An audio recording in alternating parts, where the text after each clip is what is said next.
Hello, good morning. Welcome to Fundamentals with Matt Burk. I am your host, Matt Burk. Thank you for joining us here today. As you know, the show is all about real estate, private equity, funds, setting them up, running them, challenges, syndicating, all things real estate that have to do with people that raise capital from high net worth investors and fund their deals that way. And today I'm joined by Tom Higgins, who's a co-founder and managing partner of Terra Capital. Tom, I understand you've developed and renovated over 2,000 multifamily units around the country, mostly in the Northeast. And Tom and I met about, I don't know, 3 months ago at the BEC conference in Salt Lake City. Tom presented at the Verivest Pitch Slam, and we were glad to have him. And we got to know each other a little bit. So, Tom, welcome to the show. Matt, thanks for having me. I appreciate you bringing me on. Yeah, of course. My pleasure. Well, why don't you tell us a little bit about your background? I've read up a little bit on you, but why don't you share with the listeners sort of, how did you get in real estate in the first place and kind of your progression that kind of led you up to here, and then we'll dive a little deeper. Great. Yeah, I'll start from the very beginning. I attended Columbia University in New York City. I got my real estate salesperson's license while attending college and started renting and selling apartments in West Harlem. I, during the summers, leveraged that experience and my economics degree into getting internships working for real estate investment firms in New York. I leveraged all that experience to getting a first job at one of the largest one of the largest New York-based developers, a company called Rose Associates. At Rose, I did ground up and adaptive reuse for them. Most notable project while I was at Rose was the adaptive reuse, which is on everyone's mind these days, of the old AIG headquarters in the financial district. It was a building built at the turn of the century, skyscraper, 1 million square feet, Class C office building that we got renovated and turned into 700 plus residential rentals.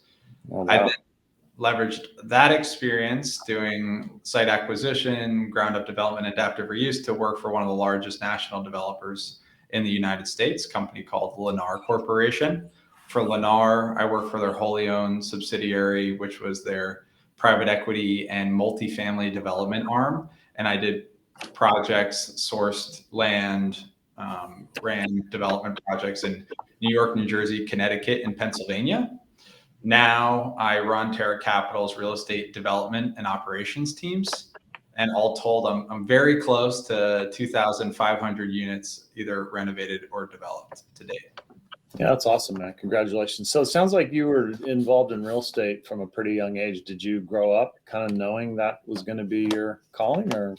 Yeah, I think so. Both my parents were brokers.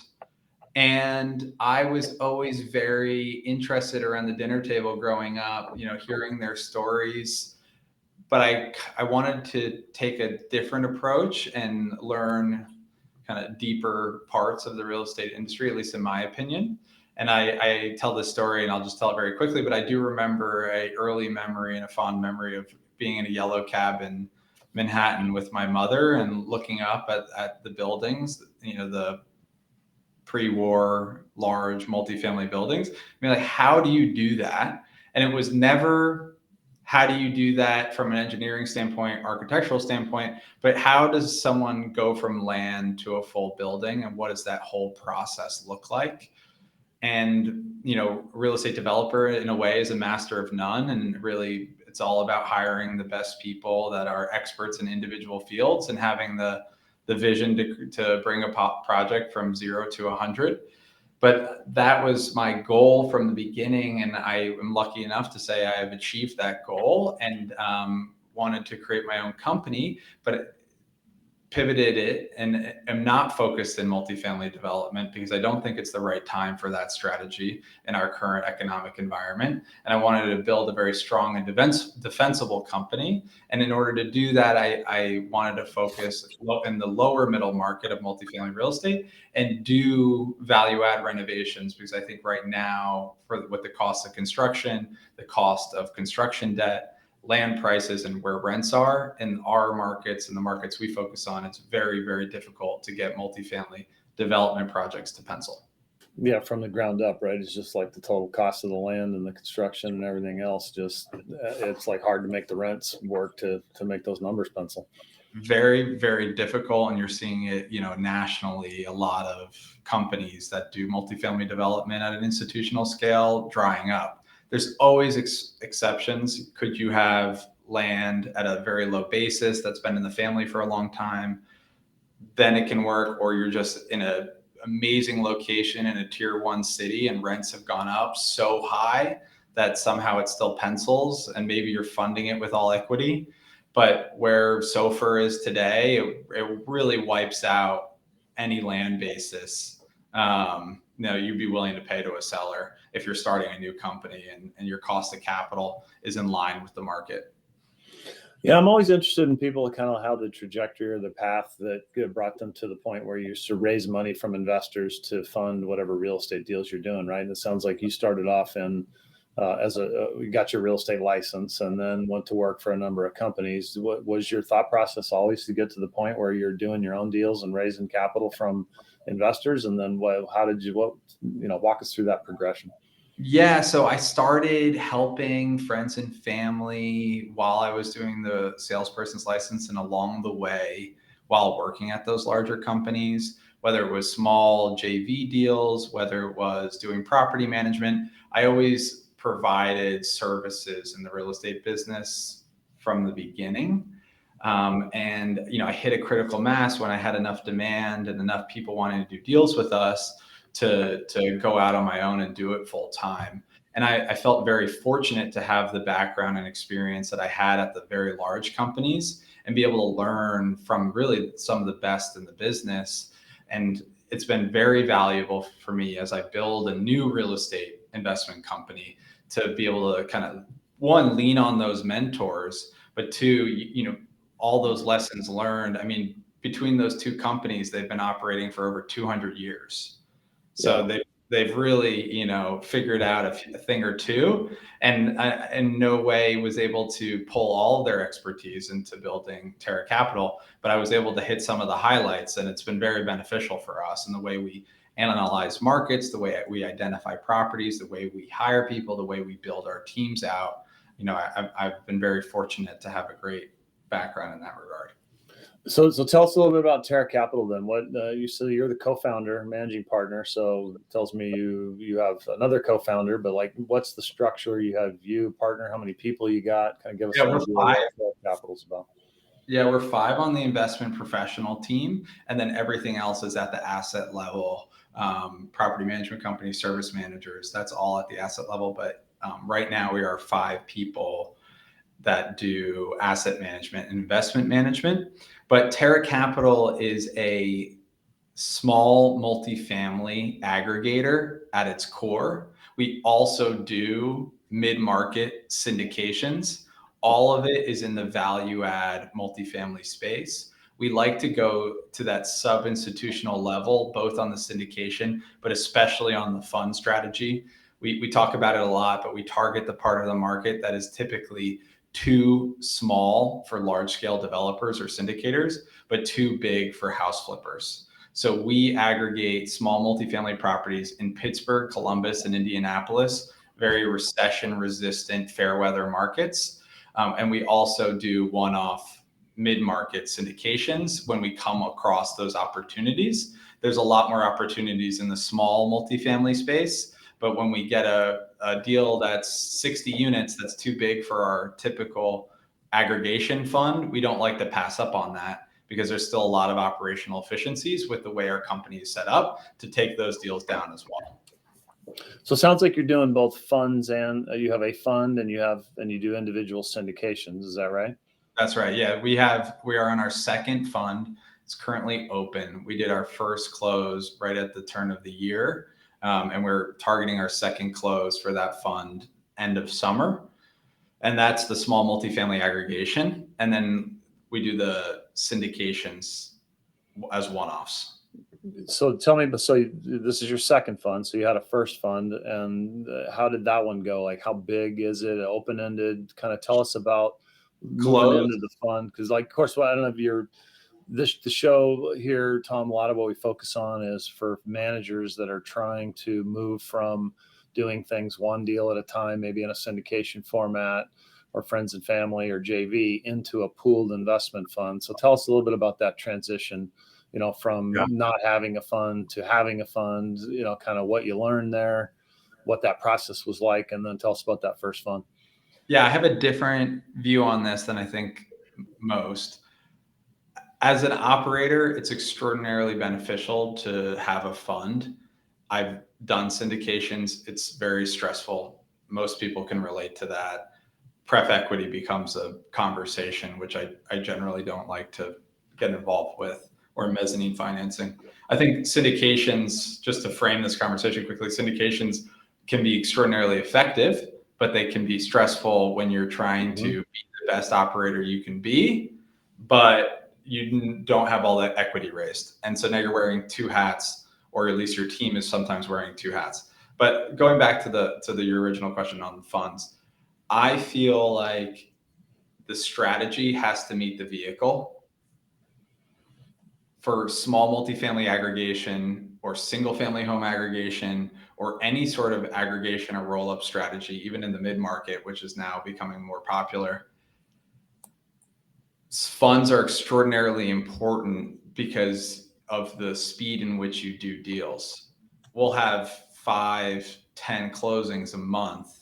To raise money for those individual deals is extraordinarily difficult, especially if you're raising from high net worths.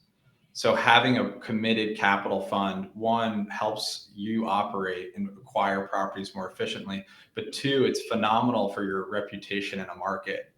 Of the last 50 deals we've had in contract, we've closed on 42 of them, and we've built very strong relationships with all the players in our markets because of that level of efficiency. Our word is our bond type approach, and having a fund makes it much easier to do that. But to go back to your question again, the reason why I created a fund wasn't necessarily my access to more investors, but it was the necessity for the strategy that I had.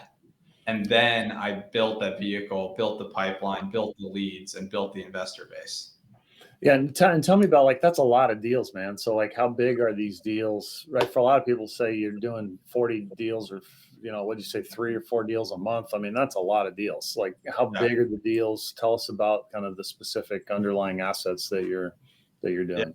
First fund, and it really depends on the makeup of the individual market. So our first fund was Pittsburgh specific. And the average, I was just looking at it, the average deal size was 4 units. We are now trending up. And again, it's because Columbus and Indianapolis have more 12 unit, 14 unit deals. Our trailing closing is 8 units. My ideal property size is between 8 and 12 units. From my experience, it's really the sweet spot of being too small for a syndication, too big for house flippers. We hit our highest yields in those 12 unit spaces consistently. There are larger deals that we come across that are great, but it's just the reliability of that asset class or the supply of consistently high yielding deals in our specific strategy. Yeah, and so like 8 and 12 units, I mean, how big are in Pittsburgh, how big are these deals total, and like how much equity on average is required for any one deal? Equity, I would say, just to keep it really simple numbers, 200,000 in equity per deal. So the total fund size was how much? Like we were 5 million. We were 5 million in equity fund 1. We are targeting 30 million for fund 2. We are the third of the way rate or closed, and we're raising the second close now. Yeah, and I think it's an interesting lesson for a lot of people, because I get that question all the time, man. Is like, how big should a fund be in order to be able to make it worthwhile, right? And I always answer, like, it really depends on your asset strategy, right? If you're buying 8 and 10, 12 unit buildings where the average equity check's 200 grand, you can do a fund for $5 million or $10 million and make all the time and effort to put it together and and do all the work, worthwhile. But if you're, doing much bigger assets, then obviously those numbers got to get a lot bigger. Well, it cost me a lot more than it cost Verivest is offering now when I did my first one and my second one. But yeah, well, dude, I tell you, I've seen people pay, tens of thousands. I mean, I've seen upwards of $100,000 that people pay to get funds set up that never get off the ground. Oh, so, that's hard. Yeah, it's an epidemic for sure. So you're on your second fund, and then you still layer in the syndication. So it sounds like on the syndication side, you do that when you don't have enough capital in the fund, or how do you balance syndications and funds at the same time? We have a lot of runway in our fund 2 right now with our first close, and we have very strong commitments on our second round. The only reason and time we do these syndications is when they don't meet the criteria of the fund, and that's purely driven by the unit count. So a great example is a 60 unit deal in Indianapolis. The yield's phenomenal, pseudo off market deal. We have a relationship with the prior owner. Our investor base is like, Tom, don't pass up on that. Fits into the same strategy. We use the same property technology. We're vertically integrated. It allows us to do the management. So they don't want us to pass on those opportunities, but it doesn't meet our core strategy. So we still do the deals through side cars, co-GPs, vehicles like that, almost as a perk to the people that are in our main fund or work with us and help us, generally speaking. Yeah, and you're in New York, right? And these markets, Columbus, Indy, Pittsburgh, you're a ways away, and these are small units. How do you effectively deal with the property management from afar in these locations with these very small units? That seems like a challenge. My co-founder is Cleveland based. He's Ohio based, and he has deep roots in those markets. His family has a background in construction, but that's helpful. But the reality is that we've created very strong systems during our first fund to efficiently manage these types of properties that don't have on-site staff. We were just having this conversation today, but we hire locally on anything that happens in the physical world. We hire locally for. And as we get more and more units in a submarket, that job changes from a 1099 part-time to a full-time job. There's a little bit of a limping period kind of between 80 and 120 units where we hire the W-2, but then we can cover their costs on the other end. But it is a very, very strict and detailed part of our investment thesis is setting up efficient teams enabled by property technology and hiring great local help, whether that's a service company when you first get into the market that specializes in repairing toilets, or that first roaming super that you have that you pay on a 1099 basis, or to that W-2 true service manager that you have locally. And you guys do all the leasing too? So you're doing the property management and the leasing? That's right. Yeah. Yeah, I think I find that's when I'm underwriting and working with fund managers, that's an area where we always dig pretty deep in as to how the people manage the property and the leasing, right, on those value adds, because you get the construction component and the rehab, try to get that done, and then you got to manage the asset and the leasing, and doing that from afar can be challenging. So the fact that you guys have done it well, that's impressive. And I think, Matt, it's a really good point, and I think it speaks to two things. And this is just my opinion, and just being involved with very large deals and very small deals, it's much easier to execute value add strategies when there's less units to lease up once the project is done. That's something I've seen. I start getting nervous closer to that 100 unit value add strategy, especially if it's not just a light turn, if it's a true heavy value add project. Closer you get to the 100 unit, 150 unit, it starts to get very, very challenging. You need to bring on-site leasing staff.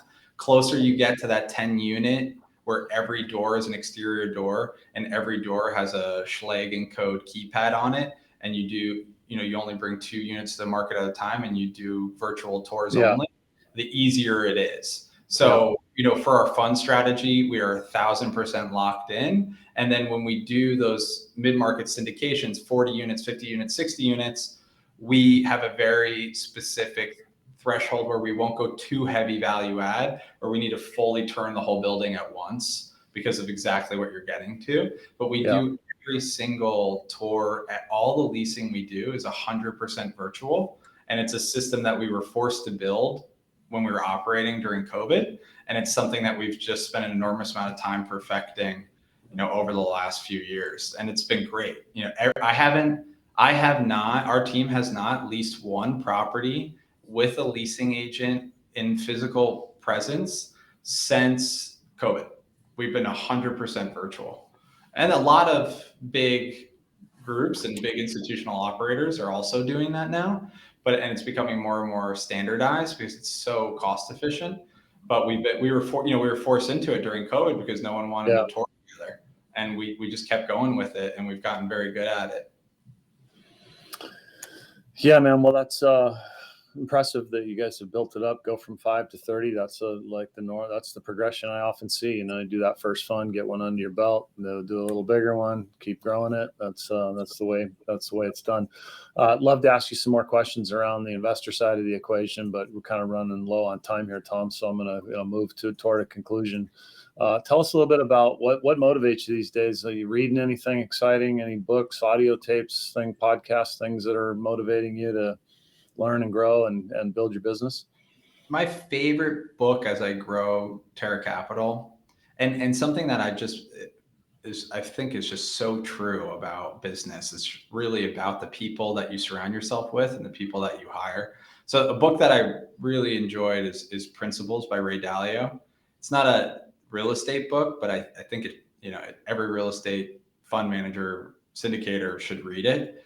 I think it talks just about the value of setting your company up with underlying principles and making sure that you have the right people doing the right jobs. We could not be innovating in real estate. We could not be pushing the envelope of what is accepted without people fully bought in and really great operators and great team members. Yeah, no, that is a great read. It's a meaty read and a really good read. So I highly recommend it. I understand you're a new father, huh? You got just breaking into the world of parenting. I am 6-month-old. It's really amazing. 6-month-old boy, big fat baby. It's a lot of fun. Congratulations! You're gonna turn him into a sports guy, or what are you gonna? A real estate guy? He's the next generation of real estate. Take over Terra Capital. We'll see. I want to meet him first, and then I'll get back to you. And what else you got going on? I understand you're a jiu-jitsu guy, and you like to ski. And what else is your passion? My passions right now are really trying to get to jiu-jitsu more than once a year, having a fund and a baby. And that's a tough combo. One point in my life, I had I was in the gym 4 days a week, up early. And I'm up early now, but I'm feeding a baby. So got to figure out the other hours in the day to get to the gym. But I absolutely love jiu-jitsu and highly recommend it. It's a really amazing experience, only right for some, but it is a great way to learn and grow and learn about yourself. Yeah, that's great. How do people get a hold of you, Tom, if they want to reach out to you? I put it right here next to my name, usaterra.com. All the links are there. I'm active on Twitter, LinkedIn. I would love to chat all things real estate. All right, man. Well, hey, I appreciate it. It was good meeting you in Salt Lake. Hopefully see you out there again next year. And appreciate you being on the show. Thanks, Matt. Talk soon. Yeah, thanks, Tom. All right, thanks, everybody. Please join us again next week, episode number 15. Look forward to seeing you then. In the meantime, stay sharp.